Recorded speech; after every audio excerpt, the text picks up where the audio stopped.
Hey guys, Chris from Provo Beast Audio Installation, and in today's video we're going to be installing two 12-inch subwoofers and an amplifier in this 2020 Ford Fusion.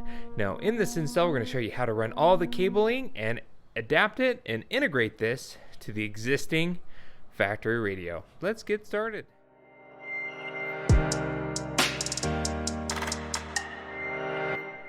Now one quick note, the factory sound system here is the Ford Sony sound system. So it does have a factory amplifier, and on top of that, two factory 6x9-inch subwoofers that are located in the rear deck of the vehicle. Now we're going to be tapping into this factory amplifier for our signal for our new amp, and we're going to get everything installed there in the trunk. Let's head over to the bench and show you the parts that we're going to be using for our install. Okay, here at the bench, the parts that we're going to need for our install, first and foremost, is the amplifier that we're going with. Now this is going to be a full SCAR audio package. We're doing the SCAR audio RP 1200x1, does 1200 watts RMS at 1 ohm. And to support that, we're going to want some OFC wiring, also by SCAR. This is the OFC 4-gauge amplifier wiring kit that we'll use to integrate to the vehicle. Now, because we are installing this to the factory audio system, and especially the Sony sync system, we're going to need a line-out converter, and we opted for this pack audio line-out converter. It's the LP7-2, and what's also cool about this is within this line-out converter, it senses both the speaker signal or DC offset and provides a remote turn-on wire for our amplifier, so we don't have to go around the vehicle looking for a remote turn-on wire. This is going to generate one for us. We don't want to put this on the subwoofer box, so instead we're going to opt for putting it right on the back side of the rear seat, so it's easy and accessible but does easily fold out of the way. First thing that we need to do is get power to this thing. Now we're going to pull apart our amplifier wiring kit. If you want to see this in closer detail, we do have an unboxing of this guy here on the channel, but it does come with a long run of OFC 4-gauge wire. This will have to go through the firewall to the trunk area, and we got to make sure we install that inline fuse as well. And finally, not pictured here, are the subwoofers that we're going with. We're going with the SCAR Audio 12-inch SDR subs and a SCAR Audio box. Now, if you want to pick any of these things up, we'll make sure we link everything down in the description to make it nice and easy for you in your install at home. So let's get this thing pulled apart. We'll head up underneath the hood and start running that power wire. So we're here underneath the hood. Now our battery's on the driver's side, and we'll need to find firewall access to pull that 4-gauge wiring through. We also have our fuse and fuse holder, which we want to go ahead and also build some sort of mount so we can have it easily accessible, but at the same time have it not float around the engine bay. We want it nice and secured.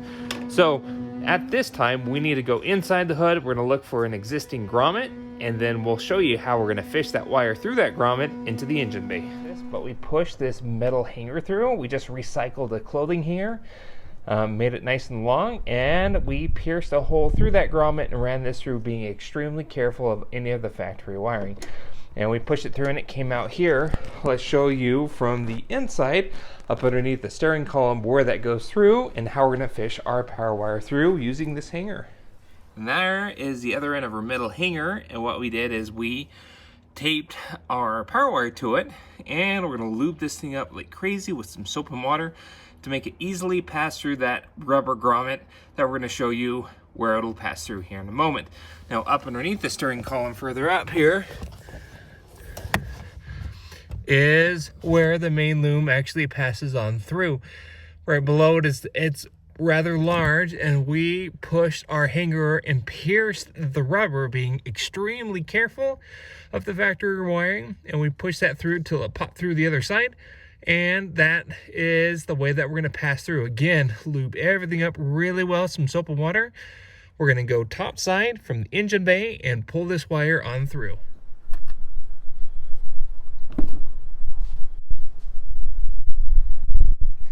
So with that wire now pulled on through there, what we did is we created a fuse holder. As you can kind of see right there in the center, I put a piece of ABS plastic. It gets sandwiched by the battery and battery base or bracket there, and it sits there. So it's bolted onto some ABS plastic with an S-bend, We limb the wire and it goes all the way back into the firewall right there. So that's all done. Obviously, we're not going to hook anything up until our amplifier is all wired, but we do have a nice stud here for our power wire, and we found a nut and washer that will fit great in that position.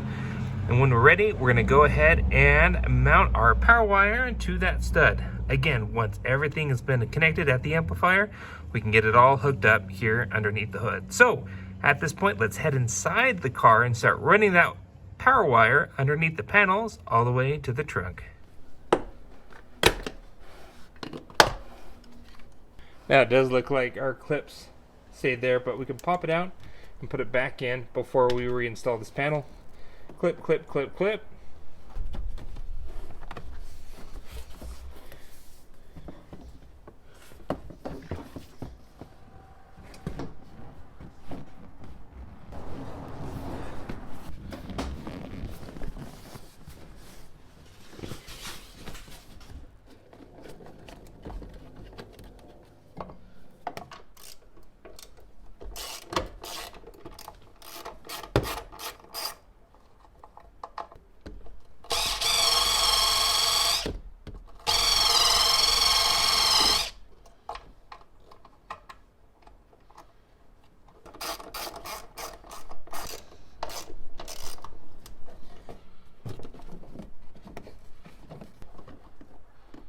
So you saw us continue to run our power wire up, just tucking it underneath the panel. Then it comes out here and we go into the trunk.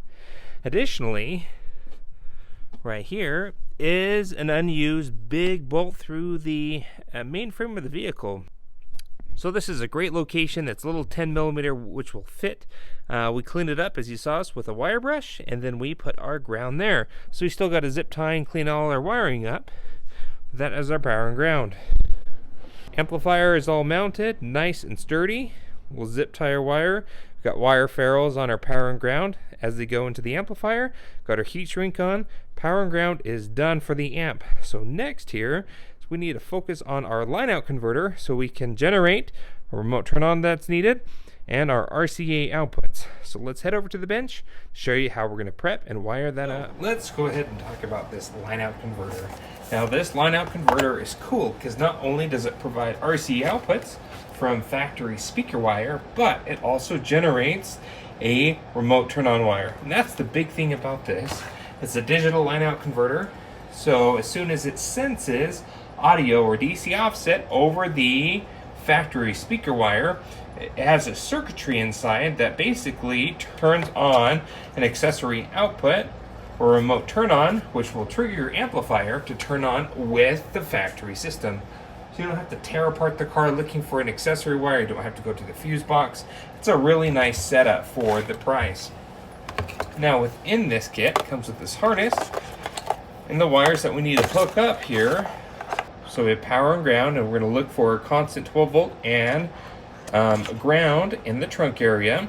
This is our output, our remote turn on wire, so this needs to go to the remote in on our amplifier. This is an audio ground. If you have a ground loop issue, you can ground your audio with this. Most instances it won't be used. And our input output. Now with this, we don't need these RCA ends. We're actually going to cut these off and strip the ends. We'll extend these wires, and the area that we're tapping into are the 6x9s that are up above the subwoofers in the rear deck of the vehicle. So white is going to be our left side, gray is going to be our right side. Each pair is going to have a black wire, which is your negative wire, but we're going to mount this line out converter back behind the carpeted panel on the driver's side there in the trunk. So what we're going to do is start extending these wires, making them a little bit longer. Got some wire ready to go. So we have some speaker wire for the whites and the grays. We have some remote turn on wire that came with our amplifier wiring kit. Finally, we'll run RCAs from the output of our line out converter.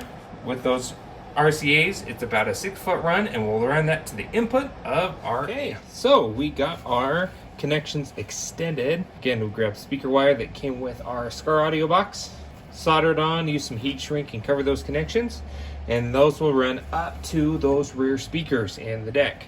Our remote turn on is the blue. That needs to go to the amplifier remote turn on.